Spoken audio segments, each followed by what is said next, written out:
সুপ্রিয় শিক্ষার্থী, প্রাচীন চিরায়ত দর্শন প্লেটো এরিস্টটল নামক অধ্যায় থেকে 2021 সালে অনুষ্ঠিত পরীক্ষা যে অতি সংক্ষিপ্ত প্রশ্নগুলো এসেছে। প্লেটোর সংলাপের অবিস্মরণীয় নায়ককে? অবিস্মরণীয় নায়ক হলো তার গুরু সক্রেটিস। প্লেটো কোন যুগের দার্শনিক? দ্বিতীয় প্রশ্ন।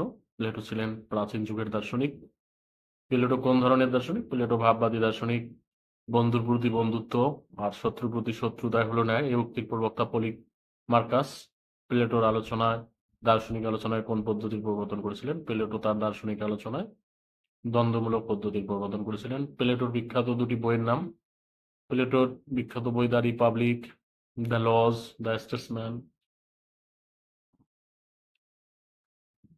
এরিস্টটলের প্রতিষ্ঠিত শিক্ষা প্রতিষ্ঠানের নাম হলো লাইসিয়াম, আর এরিস্টটলের গুরু সক্রেটিসের প্রতিষ্ঠিত শিক্ষা প্রতিষ্ঠানের নাম হলো অচালিত চালককে? এরিস্টটলের মতে অচালিত চালক হলেন ঈশ্বর।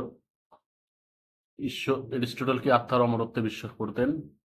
এর উত্তরে বলা যায় এরিস্টটল আত্মার অমরত্বে বিশ্বাস করতেন না, তিনি জন্মান্তরবাদে বিশ্বাস করতেন।